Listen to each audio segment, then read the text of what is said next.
us know if you've read Cross. What is your favorite horror movie, and why did you like that horror movie? What is it about that that you guys that drew you to that story or that comic or that movie? The most recent one I watched, a horror movie I watched, was about a little girl from the sea, right? That a baby that gets found in the sea. I can't remember the name of it, so I'm going to try to find that. And then also there's a move. There's also a one of my favorite anime shows that just came out, that has been out for a while. It's Psychopaths. Have you ever watched Psychopaths? Edwin? Psychopaths. Psychopaths. Oh, Psychopaths. Yeah. No. So Psychopaths is like it looks like a clean version of Ghost in the Shell. Like a Shell is what's that other one with the vampire Vampire Hunter D or Helsing? Vampire Hunter D, yeah. Love it. Yeah, Wicked City, all them things.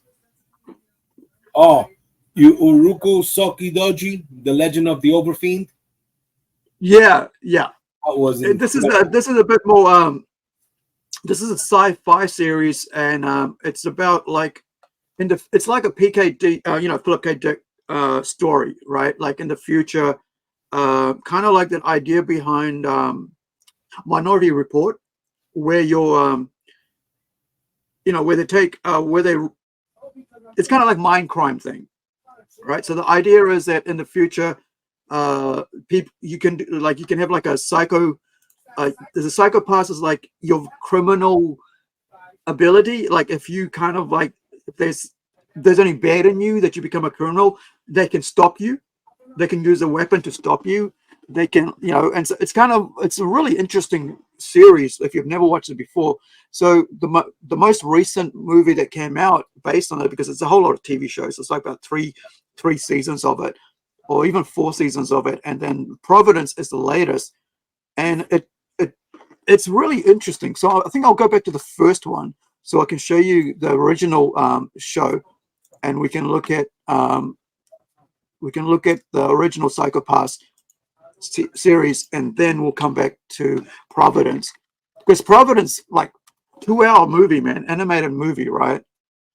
It's classic. I didn't even realize it was on. So the idea behind it, or the concept, the plot, right? Now, Nugget is talking about like a horror movie. So let me just read that for a second here. Let me grab that. So, not a big horror fan, actually, but saw the latest, Alien Romulus, right, last night, and loved it. I also watched Romulus. I was going to ask you that earlier, but did you like it? What did you think of it? I enjoyed the visuals. I like the characters aesthetic, the story. It also reminded me of other stuff. Right. That's the only thing. But then again, is this story already been written? You know what I'm saying? That now that the older stuff that we watched seems similar. Just like The Void and right. The Event Horizon. It has that feel, but it also brings you back to the Alien feeling with, that ship, the abandoned ship thing. That worked very well. Of course, the special effects was sexy. You know how they also had the other ones in the water. This one is in the space. How you see them all floating around all weird and getting shot up, and she's just letting rounds loose. Non-stop. She goes, "This is the only way to do it." And she actually realized it with the temperature. Oh, I'm giving away too much. Spoiler. So this is it here, right? So this is the. Let me just turn it up a bit. So I've only seen the ads. I haven't watched it.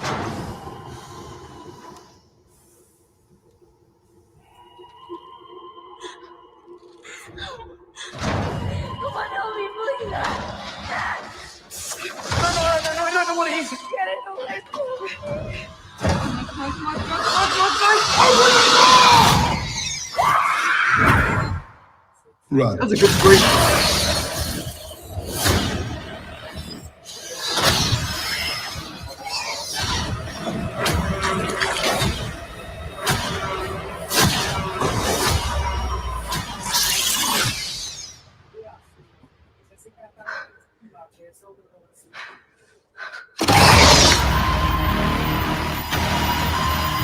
It's very nice, man. It's very nice.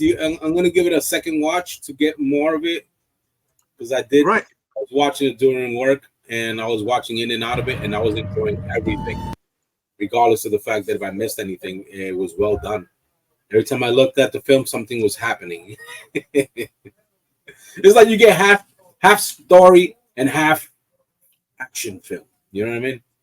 Right. So they give you. I mean, you do. Right. You do want that, right? You don't want to just like action, because it's kind of like if you get compounded with like, it's kind of like if you have John Wick without the reason why John Wick is fighting, right? It's just action. Right? Yeah. Yeah, but that was actually fun. I'll give it a second watch. It has a replay value. I like the way the aliens looked in space. I actually like that. That looked really good because I like the other one where they were swimming. They looked really good swimming, and you know what I'm saying. They look really convincing. Right. So it looks pretty good as well. Well, I mean, with the CGI now, right? In the old days, it was all prosthetics and it was all like models and stuff. It still was groundbreaking. Yeah. H.R. Geiger is the king. Yeah. I'm a huge fan, right? I'm a huge Geiger fan. I think I've got like a poster book, like posters of his work somewhere. I have so much stuff everywhere that I don't know what I have sometimes. Like even today, right? I was looking for the cross and then realized I don't have the cross, and because I sold it. And so, but amongst that, I saw all these like books I'd forgotten I owned because like, there's so much containers of freaking comics here. And it's just crazy. So like even like hardcovers, I was looking for, I was pulling out this and I was going, oh, there was, how come, what happened to all the rest of the stuff that I had? Like, I mean, oh, that's there. I don't know why I had that Superman hardcover there, But yeah, so H.R. Geiger is incredible. The Necronomicon book, remember that? I have bought that, and from there on, I fell in love with airbrushing because I started airbrushing at a young age, and looked into that book. He was airbrushing on wood, he was giving us texture and detail. I picked that up and forget it. I applied that style to all of my work. Everything started to blow.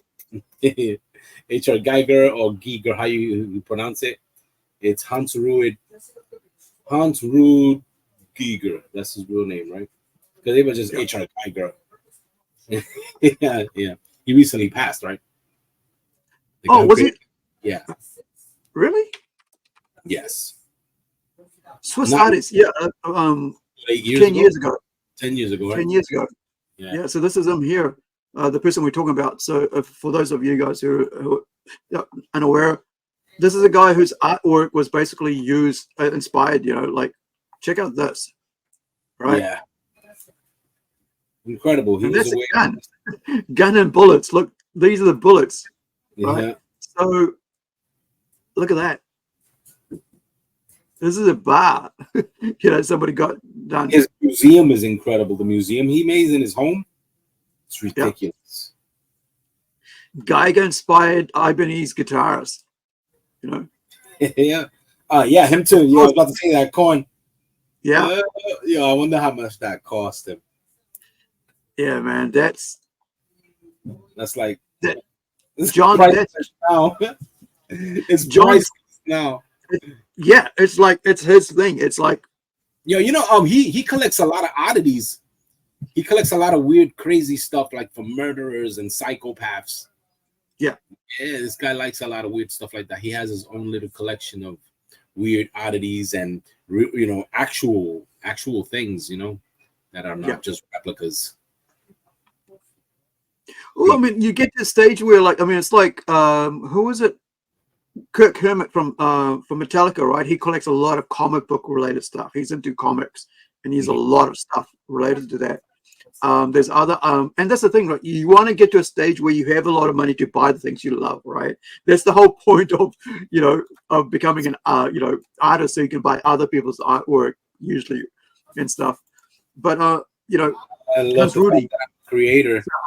Hans Rudy, Rudy Geiger. Right? See, I knew his name was Hans Rude. Yeah, hey, pronounce it. Rude. I think it's Rude, right? Yeah, he was. I remember when he was his art style, right? How when he was a kid, I remember reading it because I had his art book and stuff. Early on in the '90s, and I remember reading about how when he was a child, like about 10 or something, he would put a blanket over his head. Yes. Would draw and that sort of thing, like in that depressive sort of like dark thing, and that's how he. Right. That's how he, got to create his style, and nobody can match that style. It's his style, And we always talk about like artists having style on here. That's his unique style. There's nothing that like nobody's wants to even try copying it because then you'll be like, yeah, you're just trying to be like Geiger, because it's just so unique. The only other name that comes close to in the style of that I think stands really out is Luis Royo. Do you remember? Yeah. Another classic artist, right? With fantasy. His Let me. Incredible. Luis Royo, Spanish artist, 1954. He didn't show many of his work on here, so let me see if I can pop across on Google search this thing and show you some of his work.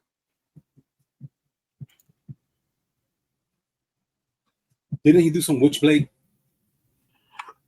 I'm not sure, but like it's such a classic artist, man.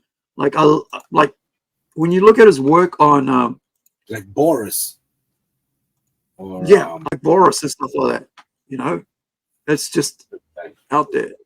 So let me get that big one I just pulled up. Just look at this, right? It's fantasy art. It's just these guys, they stand on their own platform, in their own style. Like, look at the background, right? That was a regular one. He has some way better ones than that.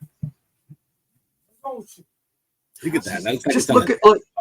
It also looks like an indentation somewhere on Mars, or it just looks amazing. It's like a ship, right? And then you've got this one here is his armor, like his wing is actual armor. It's like metal. That's deep, because it just shows petrification and how to bring stuff to reality, or if they were just paused in time, or they leave it to the imagination. And then you find stuff like that in the world. Look at that. Look at even the landing stripes on the moon. It has to be a crater. It's a crater. It has to be. Look at that idea he gave it. The other thing now, what people are doing is using his art with through AI, right? And like we said, their work is already in there, so that's why everything looks so crazy now. It's so deep, and like, man, that's terrible. I don't. They should have never created that. If they would have created that, I think they should have put a big fat price on it, so not everyone can have it. I don't like that everybody can have it, because it's easy to lie. And this is the problem with all the stuff, right? I mean, like look at this. Just look at this. His the way he works with like shade, the color, the pattern, photorealistic. That's what it is. And even if he draws a creature, it makes you feel like it's somewhere around this planet. Something evil lurks that looks like that. Is this another Ryu? Yeah, this is another Ryu. Look at his smoky background. Yeah. Love it. It's ridiculous. What's like that other lady who paints females like that? What's her name? Olivia. Olivia. It's Olivia. And the thing about it, like, look at all the, like, this is what I love about like sci-fi, man. Yeah, that's that. What is it? Cyberpunk. Renegade. Kind of like mechanized, mecha humans. I think it's mecha humans or mechanized humans. Yeah. the technology is combined with humanity. Yeah. That's what everything's become now. You know what I'm saying? People seem like that was so far fetched, and it really isn't. Yeah, I mean, like Now stuff that like it's the norm now. Yeah. Elon Musk is also bringing that to the foreground. Cook it down, be well, and catch you later.